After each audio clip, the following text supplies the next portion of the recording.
मुझे skin allergy, जिसे doctor arty केरिया शीत पित्त कहते हैं, जो रात में बहुत इचिंग होता है, लाल-लाल चकत्ते के साथ उभरता है, मैं सो नहीं पाती और सुबह अपने आप थम जाता। बहुत से डॉक्टरों को दिखाया मैंने, उन्होंने बहुत परहेज़ कराया पर कोई भी फ़ायदा नहीं हुआ। खूब सारी दवाइयाँ खाई, शुरू में तो असर करता था पर बाद में वो प्रॉब्लम और ज़्यादा बढ़ जाता था। मतलब वो दवा इतना ऑब्ज़र्व हो जाता था बॉडी में कि बिल्कुल असर करना बंद कर देता था। शुरू में असर दिखाता था, बाद में दवा खाने के बाद भी असर नहीं होता था। ऐसे-तैसे करके मैंने 12-13 डॉक्टरों को दिखाया।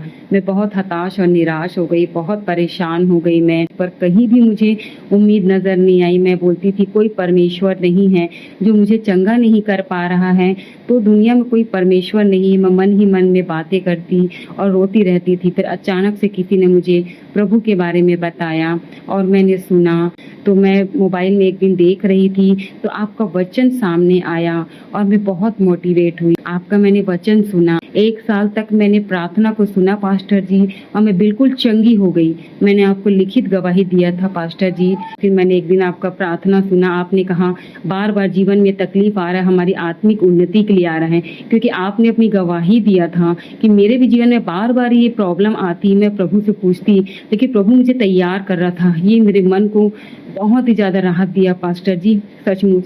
जब ये प्रॉब्लम आया तब मैंने कुछ न कुछ सीखा है। इस बार प्रभु ने मुझे शायद कुछ और सिखाना चाह रहे थे, मुझे आत्मिक क्षेत्र में बढ़ाना चाह रहे थे कि मैं शैतान से लड़ सकूँ, घबराऊँ ना। 2 दिन तक मैं खूब रोई पास्टर जी, मुझे समझ नहीं आ रहा था, लेकिन प्रभु ने मेरे आँसू को देखा पास्टर जी।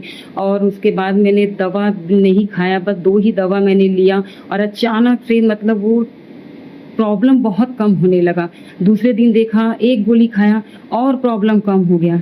तीसरे दिन मैंने बिल्कुल छोड़ दिया पास्टर जी और पूर्ण रीति से मुझे एक भी प्रॉब्लम रात में नहीं हुआ। मैं बिल्कुल अच्छे से सो पाई और आज 4-5 दिन हो गए हैं, मुझे बिल्कुल कोई प्रॉब्लम नहीं है। मैं बिल्कुल पूर्ण रूप से चंगी हो गई हूँ सच में। प्रभु ने मेरी आँसुओं को देखा पास्टर जी और आपके वचन को मैं जब-जब सुनती तब प्रभु मुझसे बात करता। जब मुझे ज़रूरत पड़ती आपके वचन मुझे सँभाल लेता। भले ही मेरा आना-जाना बंद है, लेकिन यूट्यूब के माध्यम से जैसे भी मैंने आपसे बनाए रखा, आपकी प्रार्थना को सुनते रही मैं और बहुत अपने आप को मोटिवेट की, बहुत कुछ मैंने आपसे सीखा। 3 बजे उठ के प्रार्थना करना भी मैंने आपसे सीखा। उस दिन से आज तक मैं 3 बजे उठ के प्रार्थना करती हूँ, चाहे कितना भी घर में विरोध करते हैं, मैंने कभी नहीं छोड़ा। आज मुझे समझ आया कि अगर ये प्रॉब्लम मेरे जीवन में बार-बार आ रहा था, तो ये मेरे आत्मिक क्षेत्र में बढ़ने के लिए है।